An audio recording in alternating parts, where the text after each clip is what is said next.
जो लोग साइंस को जानना चाहते हैं या फिर जिनको अजीब व गरीब चीज़ें पसंद हैं उनके लिए आज की वीडियो बड़ी अहम है। दोस्तों, कुदरत के अपने कानून हैं और जब इनमें कोई छेड़छाड़ करता है तो फिर तबाही उसका मुकद्दर होती है। नाजरीन, बिल गेट्स सूरज को बदलने के लिए एक्सपेरिमेंट करने वाला है।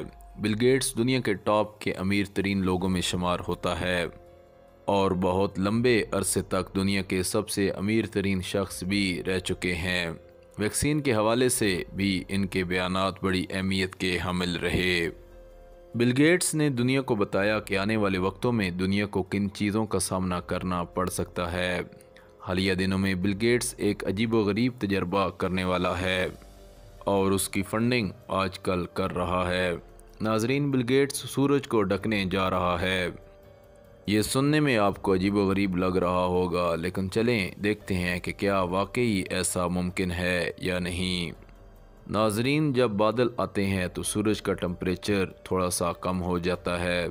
सर्दियों में और गर्मियों में सूरज की डायरेक्शन की वजह से ज़मीन का दर्जा हरारत कम और ज़्यादा होता रहता है। ग्लोबल वार्मिंग की वजह से ज़मीन का दर्जा हरारत किसी हद तक बढ़ चुका है। बिल गेट्स ये चाहता है कि किसी तरीके से ज़मीन का जो दर्जा हरारत है वो चंद सदियों पीछे ले जाया जाए। इस तजर्बे की मदद से बिल गेट्स चाहता है कि रोशनी को रिफ्लेक्ट कर दिया जाए और वो बजाय ज़मीन पर आने के वापस चली जाए। ये लोग कैल्शियम कार्बोनेट को इस्तेमाल करेंगे, जिसे कि साइंस के स्टूडेंट्स बखूबी जानते हैं। इस तजुर्बे के लिए स्वीडन के साइंसदानों ने कैरोना के इलाके का इंतखाब किया है। ये लोग जून के अंदर या जुलाई में ये तजर्बा करने वाले हैं, जिसकी मंजूरी स्वीडन के गवर्नमेंट ने भी दे दी है। ये एक गुब्बारे में गैस भरकर 1 किलोमीटर के रेडियस में तजर्बा करेंगे कि खा इसका सैटेलाइट कनेक्शंस पर असर पड़ता है या फिर कि नहीं। दोस्तों, यहाँ पर सवाल ये है कि इनको CaCO3 ही क्यों मिली, यानी कि कैल्शियम कार्बोनेट।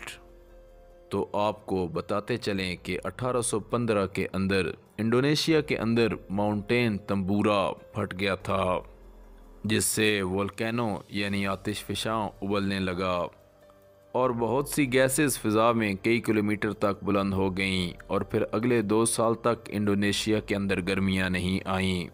यहाँ पर याद रखिए कि उन गैसेस में बहुत बड़ी तादाद कैल्शियम कार्बोनेट की थी।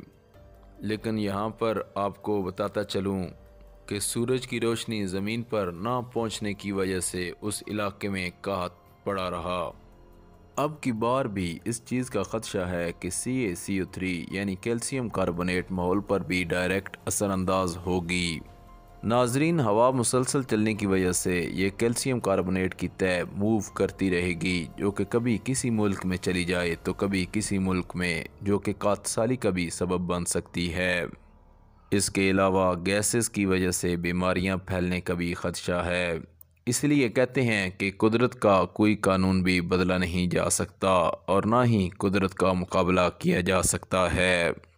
दोस्तों, मज़ीद अच्छी वीडियोस के लिए चैनल को सब्सक्राइब करना मत भूलिएगा और वीडियो को ज़्यादा से ज़्यादा शेयर करें ताकि ये इन्फॉर्मेशन सब तक पहुंच सके।